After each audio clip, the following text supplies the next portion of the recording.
Bom dia, nono ano. Boa tarde para vocês, boa noite. Como é que vocês estão? Espero que estejam bem. Mais uma aula aqui, dessa vez de artes, tá bom, gente? Vamos continuar o nosso estudo sobre arte dadaísta, beleza? Acho que vocês gostaram de estudar essa arte, né? Apesar das características diferentes, né? Diga-se de passagem, mas é uma boa arte, né? Um bom movimento artístico, diga-se de passagem, né? Aconteceu entre meados de alguns conflitos aí, que de fato foi um movimento diferente, mas que teve uma representação muito grande, né? Diferente dos outros que seguiam um padrão, a didática, eu digo assim, da arte dadaísta era o diferente, era a oposição, tá bom? Então, basicamente, o dadaísmo, ele visava uma oposição, tá? Ok, pessoal, então, a gente viu tudo sobre isso, a gente viu que o dadaísmo foi um movimento artístico que visava a contrariedade, tá bom? Ou seja, tudo do dadaísmo era focado na contrariedade, tá? Querer fazer as coisas ao contrário do normal, tá bom? Surgiu ali no período da guerra, né? Deixa eu mostrar aqui para vocês.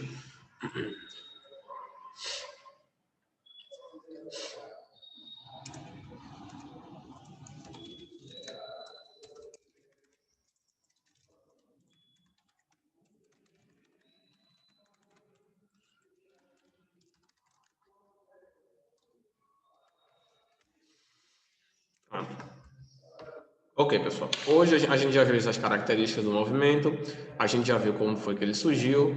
Hoje vamos ver um pouco mais das obras e conhecer algum dos autores, né, dos artistas desse movimento dadaísta, tá bom? É certo, pessoal, é certo que esse movimento, apesar de ter essas características e peculiaridades, ele também teve uma grande representação, tá bom? A sua representação, a sua representatividade na realidade era justamente eu posso dizer assim, desfigurar, de mudar o padrão que era estabelecido pela sociedade. Devido a isso, as suas obras certamente continham características diferentes, características diferentes, posso dizer assim, né? Diferente daquilo que a gente já estava acostumado, né? Então, vamos lá. Vou mostrar para vocês aqui algumas obras dadaístas, tá bom? E vamos entender também o contexto pelo qual elas foram criadas. Já mostrei para vocês o mictório, né? Aquela fonte, aquela dali, acho que é a mais esquisita, posso dizer assim. E é difícil você tentar encontrar uma definição para aquilo. É igual a arte rupestre, né? Eu acho que vocês já estudaram arte rupestre aí no sétimo, oitavo ano. E a arte rupestre, ela não tem como ser interpretada. Devido ao período que ela foi formada, né, que ela foi feita, lá nos primórdios da humanidade, né, o período do homem da caverna, a pré-história, aí tivemos esse movimento que, na verdade, não conseguimos deduzir até hoje do que se tratava, considerando que, na maioria das vezes, eles ilustravam, era, na realidade, rituais realizados por eles, né? Pois bem, vamos agora mostrar aqui para vocês algumas das obras dadaístas. Pronto, temos aqui 8 artistas do dadaísmo e grandes obras que você precisa conhecer. Aqui um artigo por agência Papoca. Ó, conhecer o dadaísmo e seus artistas é um dever para quem ama a arte. Afinal, esse movimento irreverente, ou seja, contrário, que não é tradicional aos preceitos artísticos, gerou polêmica no circuito artístico por promover a anarquia e a falta de lógica. A característica mais marcante do dadaísmo é a falta de lógica, né? É o nonsense. Originário da Suíça, mais precisamente de Zurique, o dadaísmo teve como data de início o ano de 1916, que foi durante o período da Guerra Mundial. Apresentando influências do cubismo, do expressionismo e do futurismo na arte. Essa corrente contestou a padronização da arte, questionou a racionalidade artística e assim promoveu uma arte gratuita e avessa ao tradicional. Vale destacar que a proposta do dadaísmo foi além da arte. Isso porque esse estilo teve seu início após a Primeira Guerra Mundial. Assim, após analisar as atrocidades cometidas em batalhas, contestou o governo, a sociedade, o conservadorismo dos militares e, é claro, a arte. Apesar do período curto de existência, de 1916 a 1922, o Dada marcou a história da arte e também influenciou outros gêneros artísticos, como o pop art, a arte surrealista e a performance na arte. Para entender melhor essa corrente e saber quais são os principais artistas dadaístas e suas obras, é essencial. Para isso, basta seguir com sua leitura. Então vamos lá ver agora alguns dos artistas. Francis Picabia, de 1879 a 1954. Considerado um dos principais representantes do dadaísmo, Francis Picabia foi um pintor, desenhista e poeta francês. Apesar de ter transitado por outros estilos de arte, como o impressionismo e o fauvismo, ele ficou conhecido por abraçar o dadaísmo e, posteriormente, o surrealismo. Francis Picabia adorava escandalizar, logo entrou no Dada, uma excelente forma de expressão. Assim, criou peças repletas de ironia. Entre elas, destaca-se Desfile Amoroso, de 1917. Desfile Amoroso. Olha a obra do cara. Deixa eu diminuir aqui o tamanho para vocês verem melhor.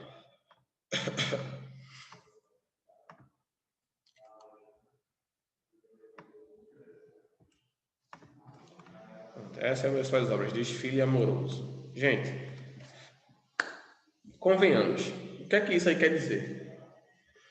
Parece um monte de ferramenta interconectada, né?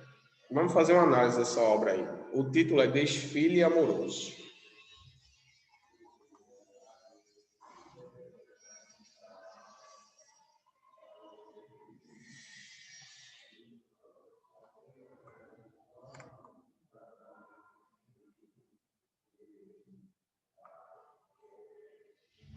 E aí, qual foi a conclusão que vocês chegaram aí?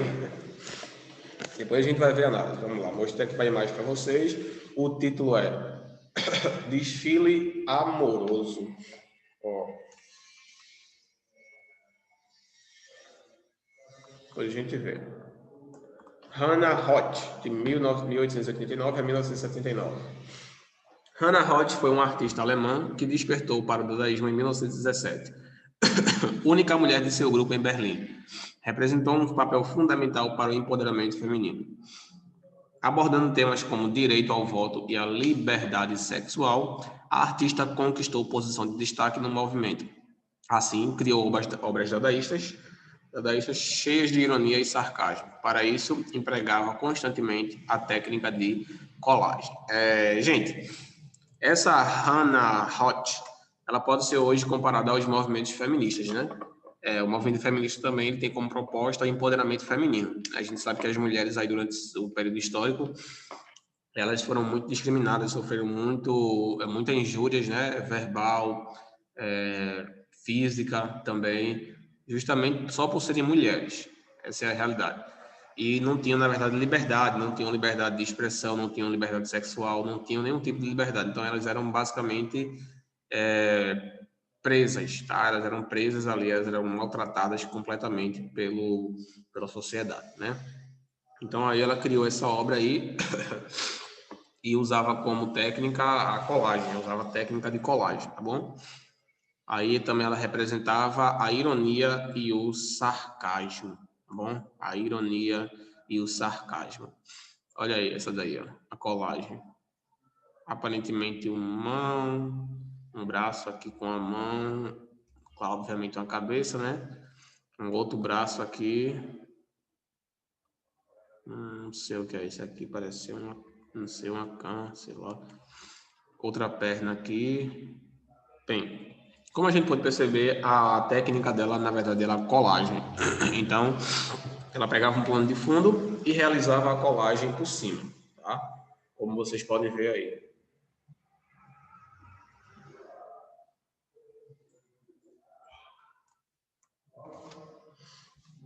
Vamos continuar aqui. Hans Orp, de 1886 para 1966. Foi um artista alemão naturalizado francês que propôs uma estética baseada na simplicidade. Sua participação no movimento dadaísta aconteceu em 1920, quando o pintor, poeta, escultor e artista plástico produziu uma série de obras dadaístas vanguardistas, assim expressas por meio de colagens, uma técnica que usava constantemente, e de grafismos em relevo. Uma das principais obras dadaístas do artista é De Acordo com as Leis do Acaso. E essa é a sua obra aí também. Lembrando, pessoal, que para a gente entender, fazer a análise artística de alguma obra, é preciso entender o contexto no qual ela foi feita, né? Aí, como a gente já sabe, contexto de guerra, de conflito, e também o título. O título é De Acordo com as Leis do Acaso, né? Talvez tenha alguma referência a que as pessoas dizem, né? Foi por acaso, né? Foi acidentalmente, foi por acaso, não sei. Talvez tenha alguma referência com isso. Analisem bem aí a obra e tentem chegar a alguma conclusão.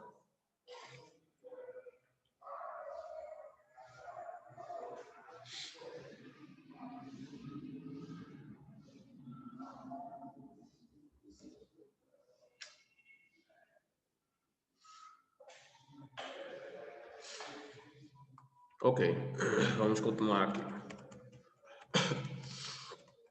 Hugo Ball, de 1886 a 1927.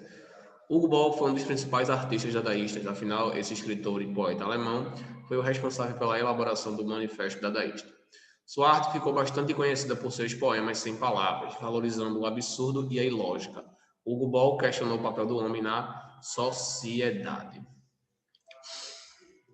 Vocês perceberam que a maioria dos artistas dadaístas ou de qualquer outro movimento artístico, eles eram não apenas artistas, mas também eles eram poetas, pintores, filósofos, né? O que é que todos eles têm em comum? Talvez a necessidade de expressão. O poeta, ele sente a necessidade de expressão, tá? Ele precisa expressar o que ele está sentindo. E muitas das vezes ele usa o poema, ele usa as palavras para expressar esse sentimento, esses pensamentos. Então, acho que a relação entre eles é justamente a necessidade de expressão, a necessidade de falar alguma coisa para alguém, de passar algum sentimento para alguém.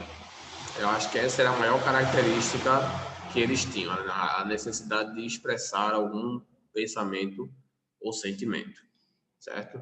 Esse Hugo Ball mesmo, ele foi alemão e foi também um poeta, né? Ele era poeta, como a gente pode ver aí.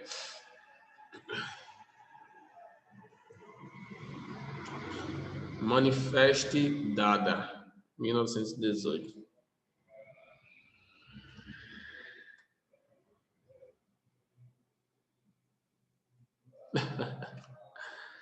Sua arte ficou bastante conhecida por seus poemas sem palavras.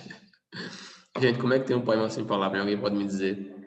Valorizando o absurdo e a ilógica. Hugo Ball questionou o papel do homem na sociedade.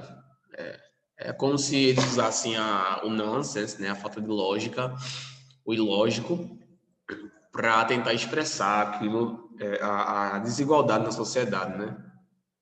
É mais ou menos isso que eles queriam expressar, a desigualdade. Através dessas obras sem lógica, eles conseguiam expressar essa desigualdade.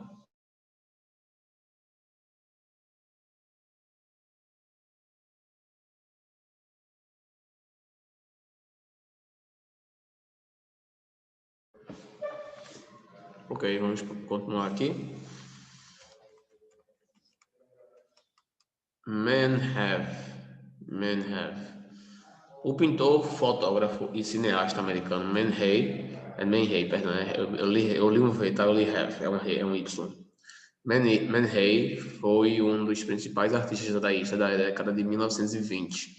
De natureza anárquica, o seu amor pela pintura começou quando ainda era jovem. Em 1915, ele conhece um dos precursores da arte conceitual e do dadaísmo, Marcel Duchamp.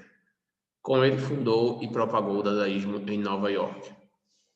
De 1928, Primazia da Matéria sobre um Sentido é uma de suas peças mais emblemáticas. Primazia da matéria. Primazia da matéria. Primazia. O que é a primazia, né? É algo que vem primeiro, né? É o que dá origem a algo. Da matéria. Matéria, acho que ele quis fazer uma referência ao homem, né? Será que ele está falando aí sobre a mulher que é a reprodutora? Será que é isso? Pode ser, talvez seja isso. Primazia da matéria. A matéria somos nós, né? Nós somos uma matéria nesse grande planeta. E a primazia, ou seja, surgimos da mulher, viemos da mulher, né? Então, talvez ele queira fazer uma referência à forma de reprodução, que no caso aí a origem da reprodução é a mulher, né? Nós viemos da mulher. Ok, muito bem. Eu acho que essa aqui foi mais simples de entender, né, pessoal? Acho que essa aqui, pelo título, primazia da matéria, eu acho que deu para entender, para a gente conseguir fazer uma interpretação. Aí tá a necessidade que eu falo, pessoal, a necessidade da gente sempre observar o título, tá, da arte. Se você não observar o título, você não vai conseguir chegar a uma conclusão, você não vai conseguir interpretar, entender o que é que o autor queria passar. Além do título também, ó, o ano em que foi feita a obra, tá bom? Isso é de extrema importância, pessoal. Para você analisar uma obra, fazer uma análise artística correta e concreta, você precisa analisar esses dois aspectos: o título e o período de surgimento daquela obra, tá bom? Vou voltar aqui agora.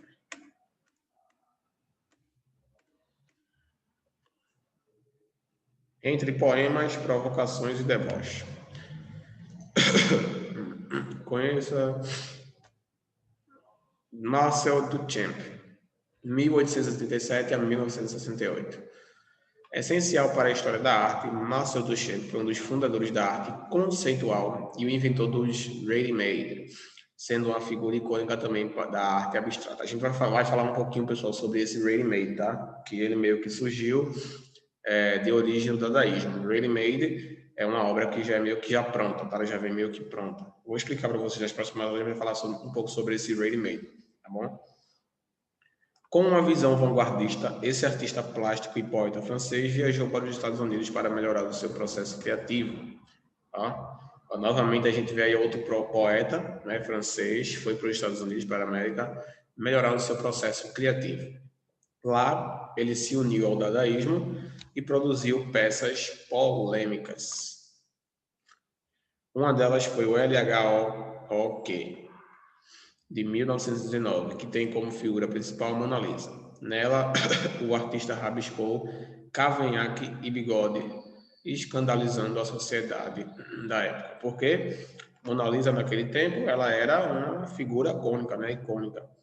Ela era muito conhecida, muito admirada e muito venerada. Aí chegou o Cava e botou um bigode e um cavanhaque nela, né? Aí pronto, mudou completamente a característica da obra. Então gerou uma revolta. Seria como se hoje alguém chegasse, né, por exemplo, uma igreja católica, onde Maria, né, uma representação da igreja católica também, e alguém fizesse a mesma coisa com Maria, né? Seria mais ou menos como se fosse isso para aquele tempo, já que Mona Lisa ela era muito respeitada, ela era muito venerada entre aquelas pessoas de lá. Então, seria mais ou menos como se você fosse fazer isso, entendeu? Então, para eles, por isso que surgiu essa revolta entre eles. Tá bom? Vamos lá. Raoul Hausmann. Raoul Hausmann foi um artista plástico e poeta austríaco que atuou de forma ativa no dadaísmo. Conhecido por suas colagens e fotografias inovadoras, ele também ficou conhecido por escrever diversos textos sobre o movimento. Criativo, utilizando o absurdo e o deboche como armas, o austríaco criou uma série de obras dadaístas famosas, como é o caso da colagem ABCD, de 1923. Ó, ele fez várias colagens aí. É igual aquela artista que a gente viu no começo, né? Hannah Mann, deixa eu mostrar aqui. Cadê? Pronto. Hannah Roth. Também era conhecida por o tipo de arte, né? Que era arte de colagem, né? Então aí também a gente vê um outro artista muito conhecido devido à técnica que usava, uma técnica de colagem, beleza? Usava uma técnica de colagem. Então, muito interessante. Ele colou várias imagens aqui, como a gente está vendo aí, deixa eu ver. Aparecer alguns tickets, um mapa mundial, um mapa da Terra todinho. É difícil entender esse aqui, ABCD. É o título da obra dele, ABCD. Raul Rosen. Enfim, né? E temos aí, por fim, temos Tristan Tzar. A gente até viu isso aí, na realidade, a gente falou sobre isso aí nas primeiras aulas do dadaísmo. A gente falou sobre isso aí, Tristan Tzar. Tristan Tzara foi um dos grandes representantes do dadaísmo. Ele deu início a essa corrente para provocar e chocar a sociedade. Para isso, o poeta romano escreveu publicações a favor do movimento. Sua preocupação social não terminou junto com o fim do dadaísmo. Isso porque o artista seguiu com suas críticas assim expressas por meio de peças surrealistas. Então, isso aí só vai provocar e chocar a sociedade. Queria também chocar a sociedade, né? Por isso, o poeta romano escreveu publicações a favor do movimento. Sua preocupação social não terminou junto com o fim do dadaísmo. Isso porque o artista seguiu com suas críticas, assim expressas por meio de peças surrealistas. Então, ele foi um crítico, mas após o término do dadaísmo, ele também não deixou de criticar. Ele continuou criticando ainda, como a gente pode ver aí, por meio de peças surrealistas, né, que eram foi um outro movimento artístico, certamente vocês já estudaram, que é o surrealismo. Ele continuou expressando suas críticas através desse movimento, tá bom? Com a proposta de valorizar o trabalho do artista, ok, muito bom. Ok, pessoal, muito bem. Então, fizemos uma análise aí dos principais artistas dadaístas, tá?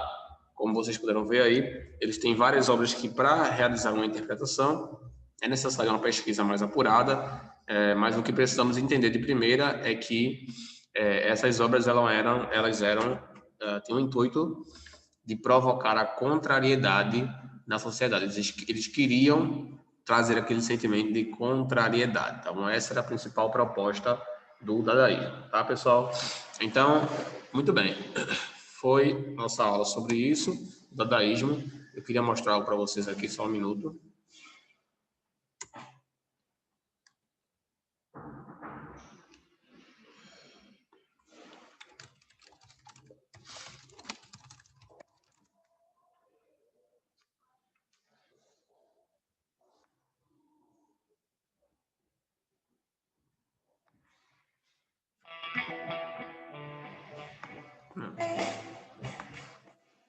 Vou mostrar para vocês aqui, pessoal, umas obras dadaístas, tá bom? Esse vídeo aqui contém um resumo de algumas das principais obras que a gente também já viu, né? Mas tem algumas outras aqui que vão aparecer aqui, tá bom?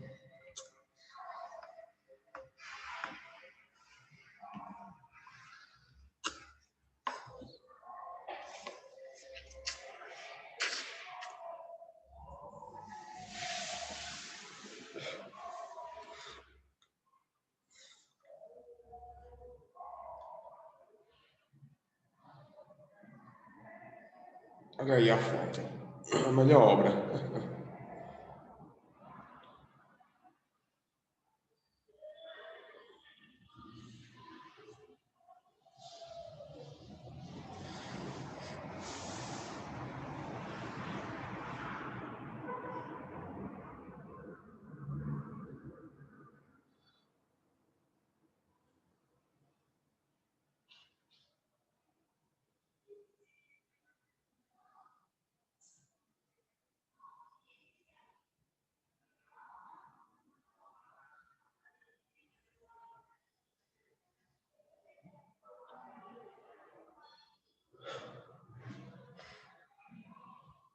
Gente, essa daqui a gente não tinha visto ainda. Essa daí. Olha que interessante. Aparentemente, uma mulher, uma lavadora de... uma máquina de... como fosse uma máquina... uma máquina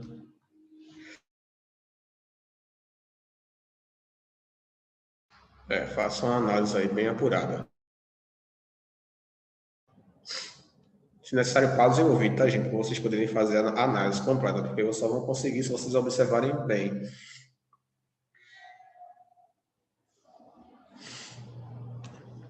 Continuando aí.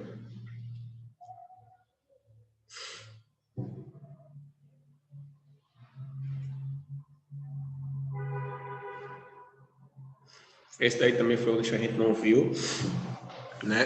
Esse aí é uma obra francesa, Levron, aparentemente dois Fs. Muito bem.